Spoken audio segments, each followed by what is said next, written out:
Ooh, Gene Key 41 is a start codon, and it's got the shadow of fantasy, the gift of anticipation, and the city of emanation. But when we start from fantasy and when we're so attached to our fantasies becoming reality, like exactly as we imagine them, that's always a false start, all right? So we got to get out of this shadow to stabilize in this gift of anticipation, which I'll talk about in a minute, because like so many words in the gene keys, it doesn't mean what you think it means.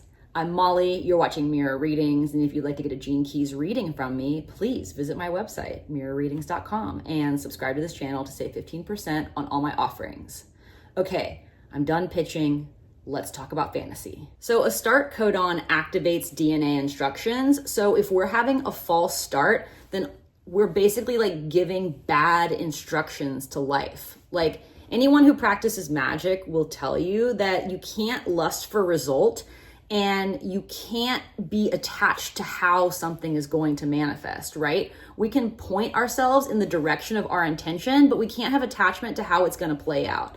And fantasy tends to get really lost in the sauce of details and really attached to its own version of the story. Being in fantasy is like holding the key to the lock that unlocks all your dreams, but you can't actually open it. It's very frustrating, and it can cause us to become hyperactive escapists. Like in the reactive state of this shadow, we are so hyper attached really to what we imagine is going to happen and how it's going to play out. And again, that false start of fantasy is basically giving bad instructions. Maybe it's just to one area of our life, but because it's a start codon, it's emanating out into all these other areas of our lives. And we'll get to the city of emanation in a minute. Fantasy short circuits our ability to live in the present moment. And when it's in a repressed state, we fall into daydreaming and distraction. We become so addicted to our inner worlds and just like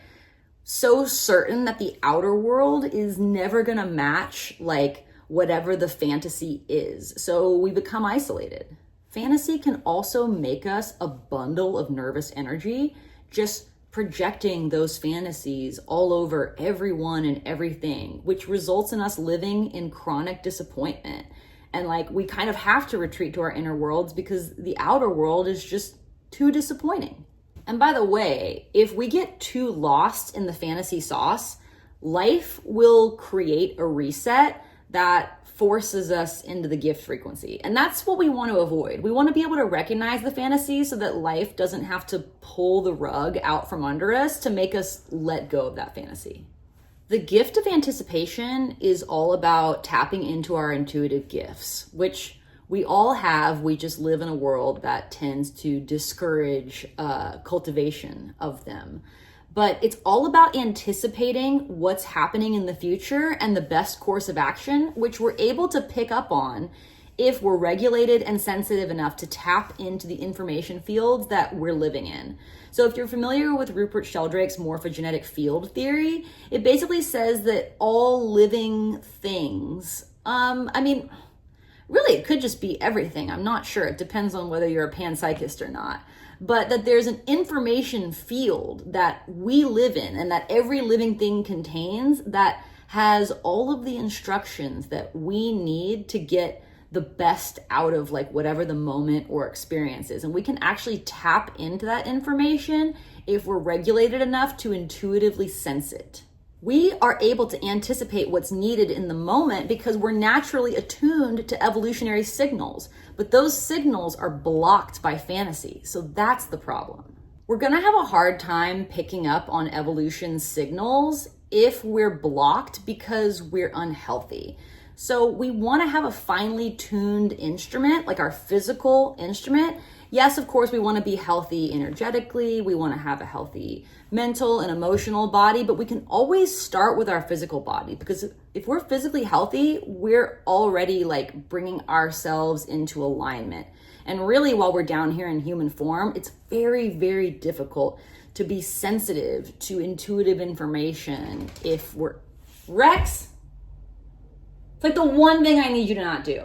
See, I drank wine last night, which I rarely do, and perhaps that's blocking my intuitive signal that Rex has had enough of me filming, okay? And he's ready to be done. So he'll be with me finishing this video. And I'm not knocking drinking, I'm just saying for me personally, it tends to block me, right? I can feel that.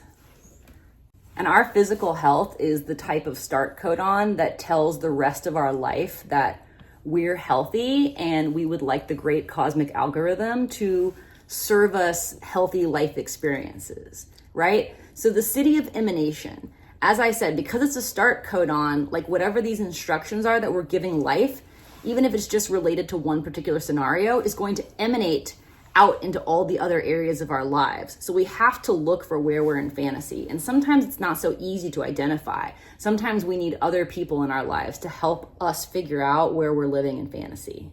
The city of emanation sees everything as a mirror, right? There's a reason why this channel is called Mirror Readings.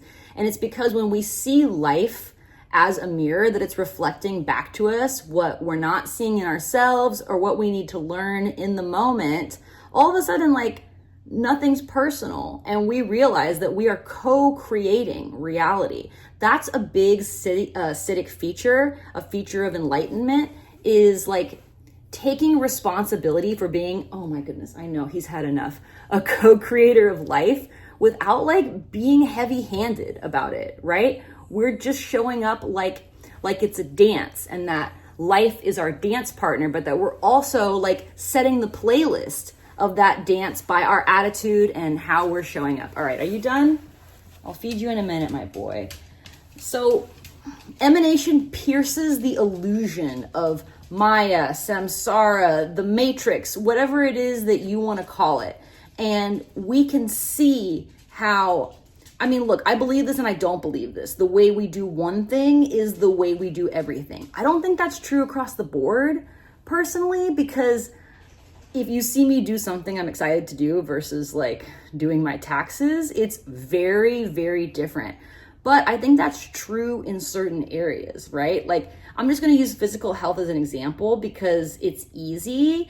When we are physically healthy and we are honoring our physical vessel, that is telling life that we are healthy people. We want healthy experiences, healthy relationships, etc. In this Siddhic state, we know that whatever we're emanating is what's showing up back in the mirror of whatever we're experiencing. So we take radical responsibility for emanating the best version of ourselves because we want the best experience of life, right? We start collaborating with the great cosmic algorithm. I hope this made sense. We got through it. Thank you guys so much for being here. I'm Molly. You're watching Mirror Readings. And if you want to get a Gene Keys reading with me, please visit my website, mirrorreadings.com, and subscribe to this channel to save 15%. Okay, I gotta go feed Rex. I'll see you guys in my next video.